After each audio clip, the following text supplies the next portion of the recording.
Anarkali cinema ഇറങ്ങിയതിന് ശേഷവും ഇൻസ്റ്റാഗ്രാമിലെ റീൽസുകളൊക്കെ കാണുമ്പോഴും ഒരുപാട് നാളായി പോകണമെന്ന് ആഗ്രഹിക്കുന്ന ഒരു സ്പോട്ടാണ് നമ്മുടെ സ്വന്തം ലക്ഷദ്വീപ്. അതിനായി കഴിഞ്ഞ വർഷം ഒരുപാട് പ്രയത്നങ്ങൾ ചെയ്തെങ്കിലും പോകാൻ സാധിച്ചില്ല. ഇപ്രാവശ്യം പോകാനുള്ള സമയവും തീരുമാനവും വന്നെത്തി. തലേ ദിവസം തന്നെ പെട്ടിയെല്ലാം പാക്ക് ചെയ്ത് അത് രാവിലെ 5:30 ആയപ്പോഴേക്കും തന്നെ പുറപ്പെടാൻ തയ്യാറായി.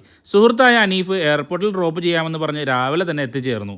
പെട്ടിയെല്ലാം കാറിൽ കയറ്റി ഞങ്ങൾ യാത്ര തുടർന്നു നേരെ എയർപോർട്ടിലേക്ക്. അനീഫിനോടും അളിയന്റെ ഫാമിലിയോടൊക്കെ യാത്ര പറഞ്ഞ് എയർപോർട്ടിന്റെ അകത്തേക്ക് കയറി. കൊച്ചിയിൽ നിന്ന് ലക്ഷദ്വീപിലേക്കുള്ള അലയൻസ് എയർ ആണ് നമ്മുടെ ഫ്ലൈറ്റ് 9:30 പോകുന്നതെങ്കിലും നേരത്തെ പോയത് എന്തിനാണെന്ന് അറിയണ്ടേ. ടെർമിനൽ 1 31 മുതൽ 33 വരെയാണ് അലയൻസ് എയറിൻ്റെത്. എമിഗ്രേഷൻ ക്ലിയറൻസ് എല്ലാം കഴിഞ്ഞ് ബോർഡിംഗ് പാസ് എടുത്ത് നേരെ എയർപോർട്ട് ലോഞ്ചിലേക്ക്. 12ഓളം ക്രെഡിറ്റ് കാർഡ് കയ്യിലുണ്ടെങ്കിലും ഇന്നേ വരെ എയർപോർട്ട് ലോഞ്ച് യൂസ് ചെയ്യാൻ ഇതുവരെ സാധിച്ചിട്ടില്ല. എന്നാൽ ഈ യാത്രയിൽ അത് ഉപയോഗിക്കാമെന്ന് ആദ്യമേ തീരുമാനമെടുത്തിരുന്നു. എല്ലാ കാർഡും മാറി ഉരച്ചു അവസാനം ഫെഡറൽ ബാങ്കിന്റെയും SBIയുടെയും കാർഡുകളാണ് അവർ അക്സെപ്റ്റ് ചെയ്തത്. വെറും 2 രൂപക്ക് മനോഹരമായ ഒരു ബ്രേക്ക്ഫാസ്റ്റ്. നിങ്ങളുടെ കയ്യിലും ഇതേപോലെ ക്രെഡിറ്റ് കാർഡുകൾ ഉണ്ടെങ്കിൽ ഫ്രീ ആയി നിങ്ങൾക്ക് എയർപോർട്ട് ലോഞ്ച് യൂസ് ചെയ്യാവുന്നതാണ്.